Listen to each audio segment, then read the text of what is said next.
Salam sejahtera Malaysia, denyut nadi suara rakyat bergema di channel ini. Jangan lupa tekan butang subscribe, like dan share. Malaysia kita punya, cintai Malaysiaku, kita jaga kita.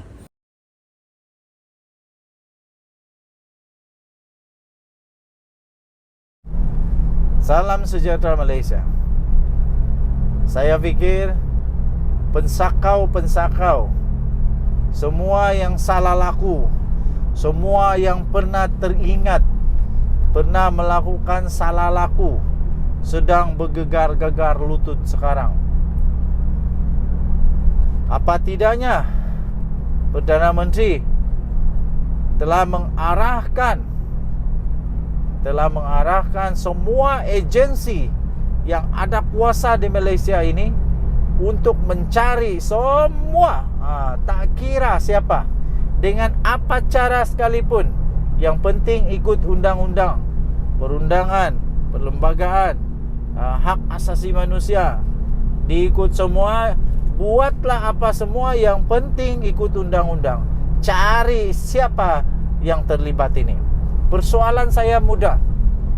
Adakah ini juga akan melibatkan bekas-bekas Perdana Menteri yang dulu-dulu, seperti Najib Razak dan anak-anaknya dan keluarganya?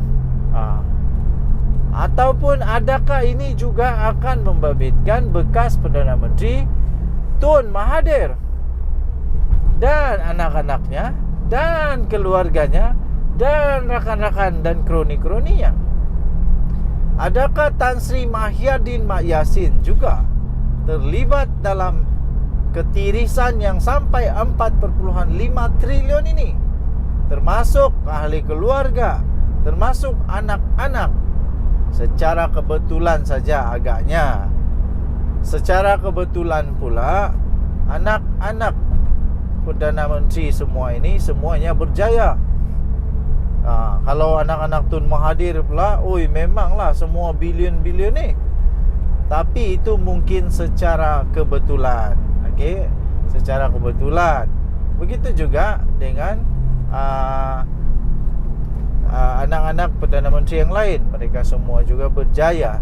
Itu pun secara kebetulan. Tapi SPRM, Lembaga Hasil Dalam Negeri, saya nak komen sikit pasal Lembaga Hasil Dalam Negeri.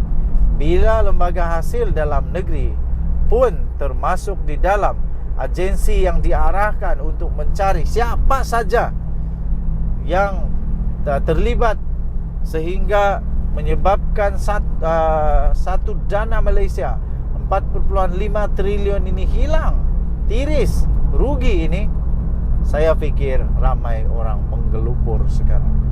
Akan ada ramai orang yang mulai takut sekarang, terutamanya mereka yang didakwa ada masuk di dalam senarai Pandora Paper.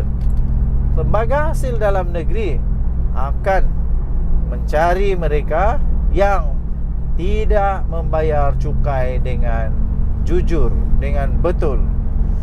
Saya fikir di antara semuanya, Bank Negara Malaysia, Lembaga Hasil Dalam Negeri, SPRM dan PDRM, antara perkara yang paling, antara agensi yang paling ditakuti adalah, antaranya lah, semua ditakuti, tapi adalah juga Lembaga Hasil Dalam Negeri.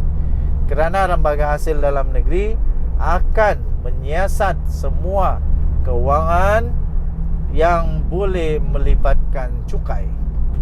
Dan sekiranya ada wang berbilion-bilion tapi cukainya tidak tepat, habislah.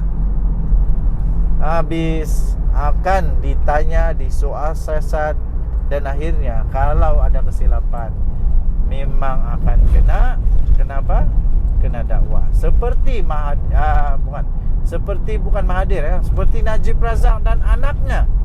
Kalau anda masih ingat, mereka berdua ini masih lagi dalam satu risiko untuk mudflis kerana tak membayar cukai dengan betul. Mereka ada bayar cukai tapi mungkin tak tepat. Begitulah. Jadi Najib, kalau dia tak bayar cukai, kalau nanti dia memang betul sudah kalah 100% dalam kes ini dan dia tak dapat bayar, Kerana dia sekarang di penjara, dia boleh muflis. Begitu juga dengan anaknya. Jadi jangan main-main dengan lembaga hasil dalam negeri, sebab antara perkara yang paling anda tak mahu jumpa adalah siasatan daripada lembaga hasil dalam negeri. Maksudnya you must be have something wrong somewhere. Tapi kalau dapat buktikan tak ada masalah, tak apalah. Okey, kedua, Bank Negara Malaysia juga, kalau dia Bank Negara Malaysia ini bertindak, ingat, Bank Negara Malaysia mempunyai kabel yang banyak, cukup besar untuk buat siasatan kepada trace the money, pada wang anda, sama ada dalam negara, di luar negara. Jadi jangan cuba-cuba untuk lari, kerana akhirnya anda ketahuan juga. Jadi tuan-tuan dan puan, pada hemat saya, kalaulah anda ada perasaan untuk mau buat semua yang salah di sisi undang-undang, hentikanlah pikiran itu. Jangan teruskan, sebab nanti yang sengsaranya anda juga sendiri. Okey, jadi keempat-empat ini kalau bergabung, saya fikir cicak kubing pun takut, cicak yang bertapuk di dalam hutan pun takut. Kerana semua kalau bergabung, saya betul-betul saya rasa tidak ada orang yang boleh selamat dengan penipuan mereka. Akhirnya semua bila dicari titik demi titik, mereka sambungkan dot itu, akhirnya akan ketahuan siapakah dalang.